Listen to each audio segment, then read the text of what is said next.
Pada zaman dahulu, hiduplah seorang pemuda yatim piatu bernama Malim Deman. Untuk bertahan hidup, dia bekerja di ladang milik pamannya yang terletak di pinggir hutan.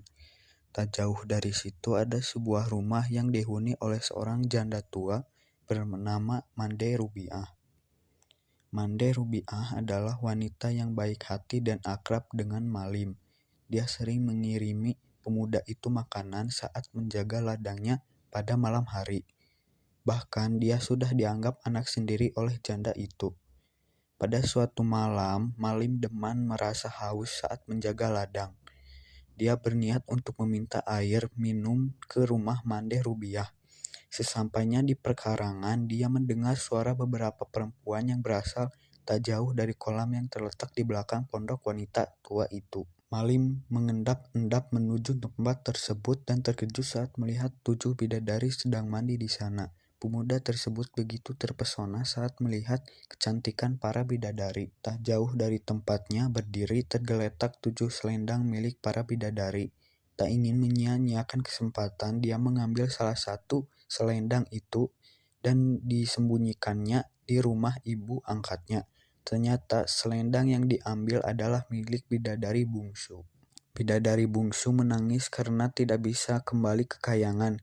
Melihat hal itu, Malim Deman kemudian mendekati dan mengajaknya untuk tinggal di rumah Mande Rubiah. Bidadari itu pun kemudian diangkat anak oleh Rubiah dan dipanggil putri bungsu.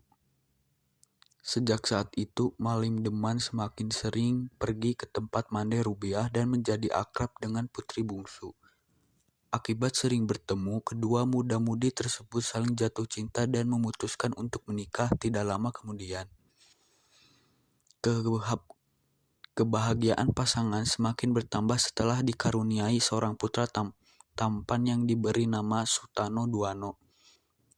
Namun kebahagiaan mereka tidak berlangsung lama karena Malim Deman mulai gemar berjudi. Dia bahkan sering berhari-hari tidak pulang. Nasihat sang istri untuk tidak berjudi lagi pun tidak diindahkannya. Melihat kelakuan suaminya, putri bungsu yang sudah tidak tahan lagi hanya bisa menangis dan menjadi rindu dengan rumahnya di kayangan.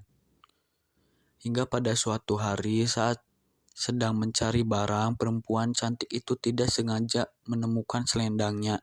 Dia kemudian menyuruh seseorang untuk menyuruh Malim pulang kalau masih ingin melihat anak dan istrinya di rumah. Namun setelah ditunggu beberapa lama, laki-laki itu tidak juga kunjung pulang. Akhirnya putri bungsu memutuskan untuk pulang ke kayangan dengan membawa serta anak lelakinya tanpa menunggu sang suami. Sementara itu, Malim kembali ke rumah dengan perasaan sangat menyesal karena sudah tidak mendapati anak istrinya di rumah.